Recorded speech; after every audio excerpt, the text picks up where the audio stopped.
Checking my phone, I discovered 13 missed calls, all from my mother-in-law, Martha. Not again, I thought. As I pondered this, my phone vibrated once more.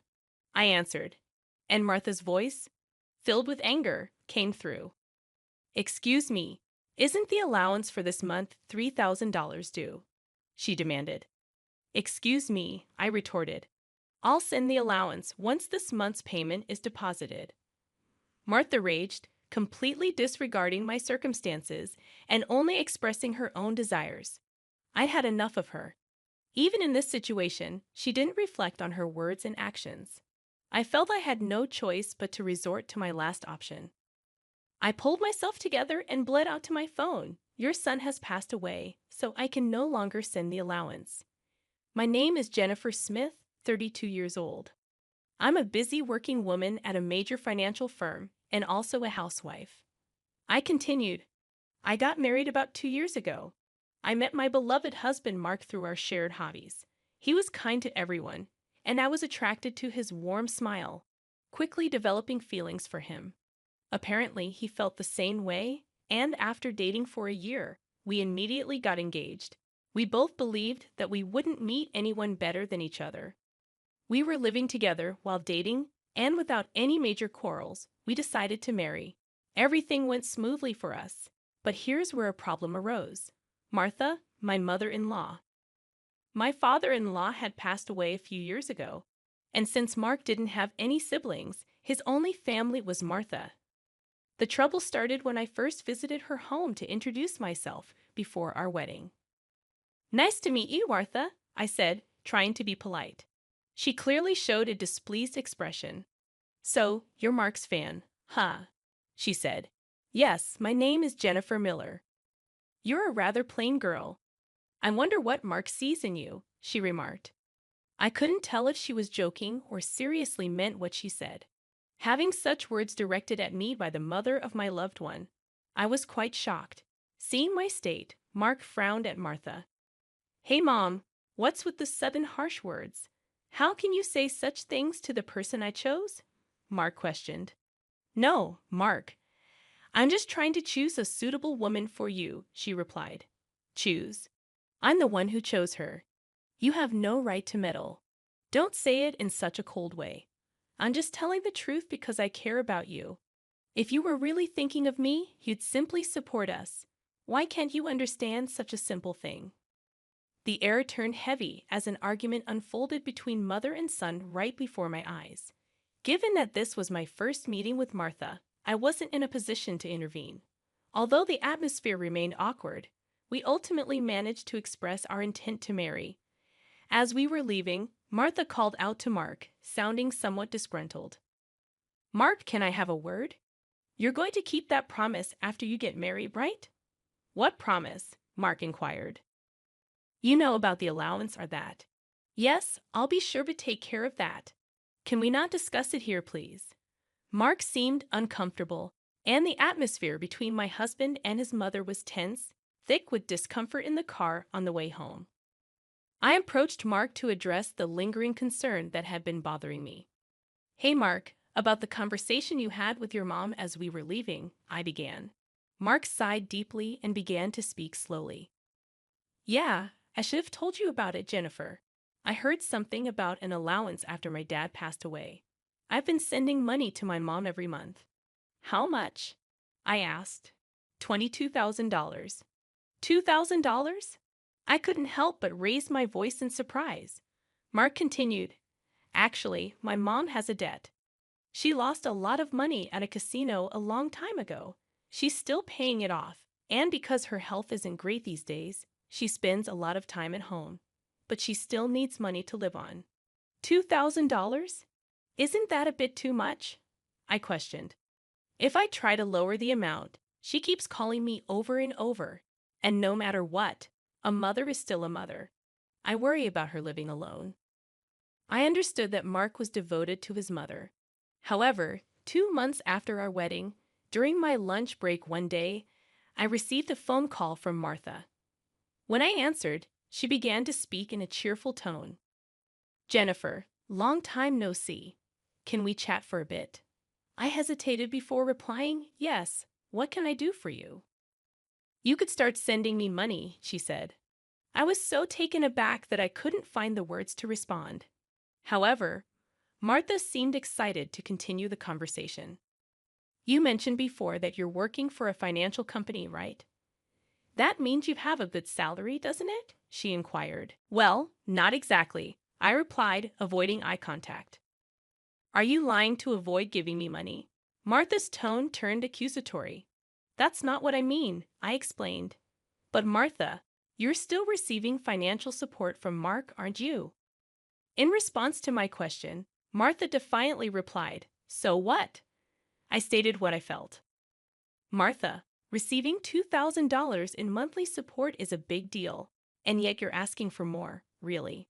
Martha questioned, if you were to send me an additional $1,000, I could avoid burdening Mark. Confused, I asked, what do you mean by that? Martha elaborated, well, I have Mark as a guarantor for my debts.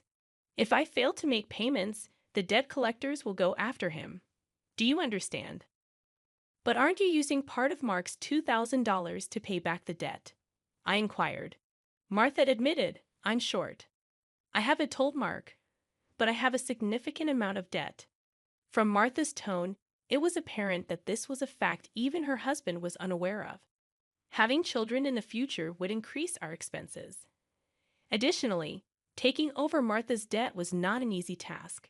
If Martha's payments fell behind and the debt fell onto Mark, the interest would likely have accumulated significantly by that time. If I refused to send money, it would eventually become a problem for my husband as well. It was better for Martha to pay off her debt now. Thinking along those lines, I reluctantly agreed to Martha's proposal. All right, I'll start sending you money, I conceded. Martha seemed relieved, saying, really good, Jennifer. I knew you would say that. The total, with Mark's contribution, will be $3,000. But this means you can pay off your debt, right? Yes, of course. I should be able to pay it all off in about a year, Martha assured. I pressed, you promise, right? You'll make sure to pay off all your debts. Martha agreed, and I said, I get it, so I'll be expecting it from this month onwards. She ended the call abruptly. Physical exhaustion from work, combined with this emotional burden, only added to my stress. $1,000 a month was going to be rough, but it was also to prevent future problems for us. After all, if Martha couldn't make a living, it would upset Mark as well. That night, I promptly reported the matter to my husband. He listened attentively and said I didn't have to do this, but I had already given my word to Martha, and it was a decision made for our future well-being. Mark expressed his gratitude and understanding, even as he maintained a sorry expression throughout. Time flew by, and 2 years had passed since then. The financial aid we thought would end in a year was still ongoing, and even now, we were transferring $3,000 every month to Martha. What's more, about 2 months ago, Mark fell ill and has been unable to go to work. He's on sick leave, so he's receiving disability benefits, but it's a mere pittance compared to his previous salary. Last month, I managed to transfer $3,000 to Martha from my savings, but it would be very challenging if this situation continues. Unbelievably, Martha has not once come to visit her sick son. We have told her about his hospitalization, but she doesn't show up to see him and only contacts me to ask, "You're still sending the money, right?" I was so angry that I decided to confront Mark about the issue. Mark, don't you think it's wrong that Martha is only concerned about money, even though you're in such a state? We need to think seriously about what to do going forward, I said. Mark agreed, saying, yeah, I've been thinking the same thing. I don't want to put more strain on you, Jennifer. This month, too, she's been bombarding me with calls and messages, asking if we sent the money yet. Are you serious? How can she only think about money when her own son is sick? Mark showed his anger at his mother, his face slightly tense. Then, as if he had an idea, Mark exclaimed, "That's it," and wore a sly grin. What is it, Mark? I asked. Well, this is our last resort. I've come up with something good for my mom, Mark suggested. What Mark proposed was a plan I could never have imagined. Although it could be called inappropriate, it seemed to be the only way to make Martha understand. A few weeks later, Mark was discharged from the hospital. Martha didn't reply to any of our messages, so we didn't tell her about Mark's discharge in the last 2 weeks. Martha's relentless demands for money had reached a point of absurdity. It seemed pointless to continue sending funds to a mother who showed no concern for her son. While Mark and I were enjoying a cup of tea, my phone buzzed with a message. Upon checking, I found 13 missed calls from Martha. As I pondered this, my phone vibrated again, signaling another call from her. "Hello," I answered, turning on the speaker microphone so that Mark could hear. Martha started shouting immediately. "Listen, where's the $33,000 for this month?" "Excuse me, that's right. The money for this month hasn't been transferred yet," I replied. I began to explain Mark's situation, but she interrupted, showing no empathy. "I don't care if he's in the hospital or whatever. It's none of my business. You're working at a good place, right? You must have plenty of savings. Hurry up and transfer it here," Martha shouted angrily. Incredibly, she went on to say something outrageous. "Listen, since you married Mark, if he can't pay, you have to pay me. Understand? If you refuse, I'll make you the guarantor. Got it?" At that moment, something inside me snapped. She was openly displaying her desires without considering our situation at all. I had reached my breaking point. I firmly declare into my smartphone, "Mark has passed away. I can't send you any more money." At these words, Martha blurted out, baffled, "What?" Yes, this was the last resort that my husband suggested, to lie to Martha about Mark's death and observe her reaction. If she showed any sign of sadness, if she reflected on her behavior and apologized, we would continue to support her financially.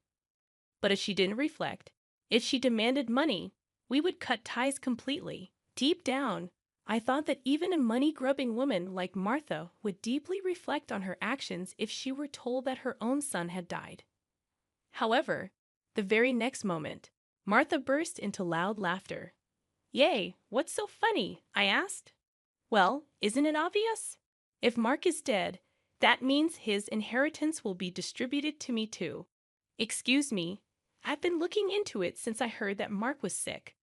Listen here, 2/3 of Mark's assets are yours, but 1/3 is mine." I was at a loss for words.